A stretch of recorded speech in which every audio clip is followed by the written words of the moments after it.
Olivier Rochette, professeur des écoles à l'EREA de Brioude, professeur spécialisé. Je suis infirmière à l'EREA depuis 11 ans, infirmière à l'éducation nationale depuis 2003, donc j'ai été aussi dans d'autres établissements.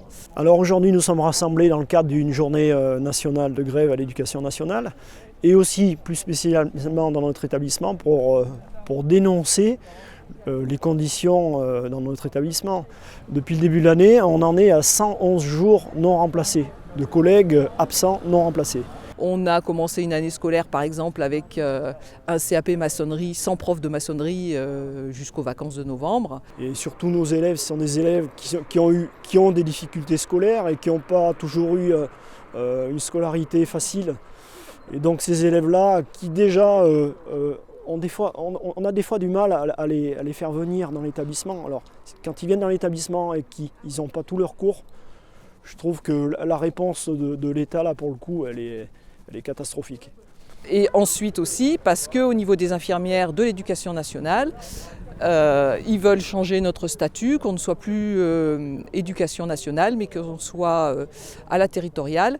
Et donc ça changerait complètement notre travail dans les écoles, puisque pour l'instant, nous sommes affectés, les infirmières, dans des établissements scolaires, alors plus ou moins de temps dans chaque établissement, mais par exemple ici, moi je ne travaille que à l'EREA, tout mon temps dans l'établissement scolaire, et ça nous permet de connaître les élèves, de les accueillir et de bien s'en occuper.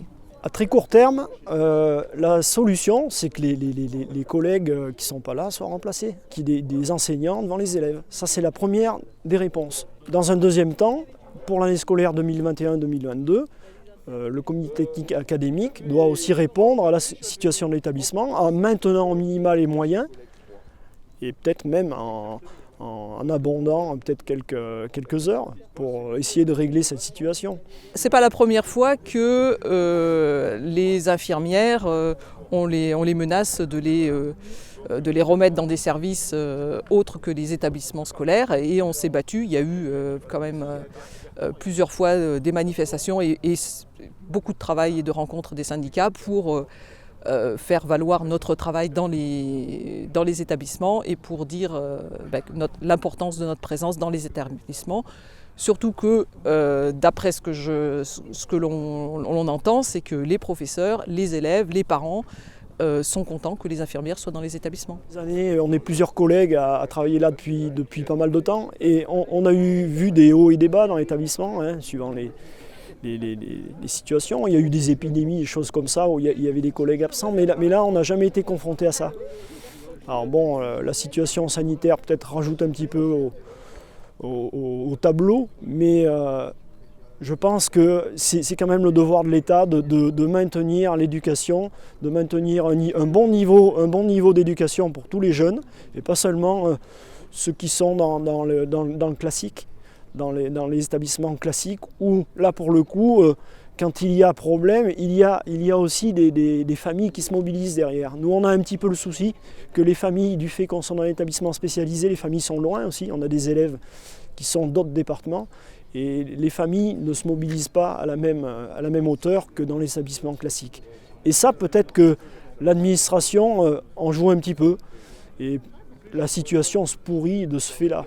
C'est un peu insupportable parce que on a réussi à créer un travail dans les établissements où on est autonome, et puis là, on veut nous remettre sous la coupe des médecins pour qu'on fasse travail pour les médecins. Ce que font les infirmières dans les établissements, c'est pas des choses qui sont forcément visibles et comptabilisables à part par des passages à l'infirmerie. Et en fait, c'est peu pris en compte.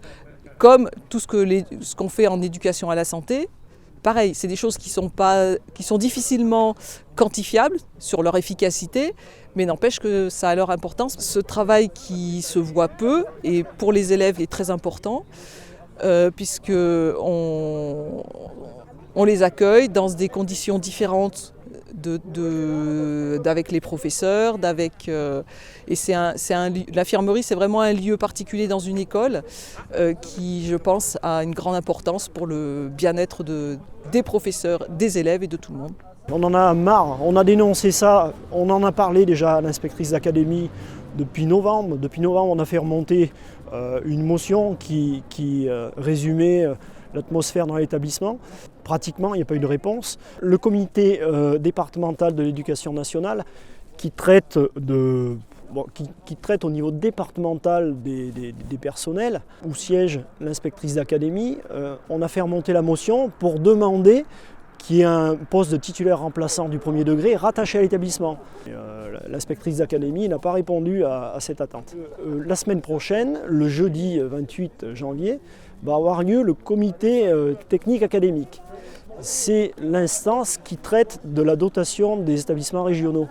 Dotation en moyens, dotation en personnel. Et à ce moment-là, on va essayer de se faire entendre à ce moment-là. C'est pour ça que les personnels ont fait une motion dans laquelle ils reprennent les difficultés que nous avons depuis le début de l'année et puis aussi les revendications pour sortir de cette situation qui est intolérable pour les personnels et surtout pour les élèves. Parce que c'est quand même eux, au bout du compte, qui subissent les conséquences de tout ça.